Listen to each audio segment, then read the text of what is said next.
Hey, coffee lovers! If you're like me, you can't start your day without that first glorious cup of coffee. But here's something you might not know. Your daily brew is doing more for you than just giving you a morning boost. Let's dive into the science-backed reasons you might want to pour yourself another cup. First off, coffee isn't just about caffeine. It's packed with over 100 different compounds, things like diterpenes, magnesium, and phenolic compounds. These aren't just fancy words. They're bioactive superheroes with anti-inflammatory, antioxidant, and even anti-cancer powers. Now get this. Studies show that moderate coffee drinkers have a lower risk of several cancers, like skin, liver, colorectal, and prostate. That's wild, right? The secret seems to be in the way coffee reduces chronic inflammation and oxidative stress in your body. Caffeine also tweaks the genes in your cells, helping them repair DNA and even upregulate tumor suppressors. Basically, your cup of coffee is like a tiny defense squad every morning. But it doesn't stop there. Coffee might even help with hormone-related cancers like breast and endometrial.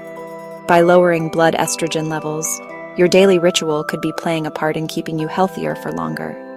Still, science is still exploring this, so don't toss out your other healthy habits just yet. I know what you're thinking. What about how I brew my coffee? Turns out it matters. Unfiltered coffee, think French press or Turkish, has higher levels of compounds like cafestol and kawol. These guys have anti-cancer benefits, but they can also raise cholesterol. So if you're watching your numbers, maybe stick to filtered coffee. And coffee's benefits don't end with cancer. Regular drinkers have a lower risk of neurodegenerative diseases like Parkinson's and Alzheimer's.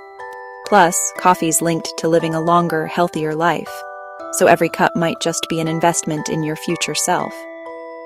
Of course, there's no one-size-fits-all answer. The perfect amount of coffee depends on you, your body, your health, your lifestyle. Some folks need to cut back, especially if coffee makes them anxious or keeps them up at night. Listen to your body, and maybe check with your doctor if you're not sure.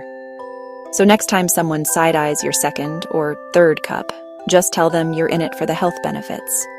Pour yourself a mug, take a sip, and know you're doing something good for yourself. Now, if you'll excuse me, I've got a fresh pot waiting. Thanks for watching, and don't forget to hit that like button if you love coffee as much as I do.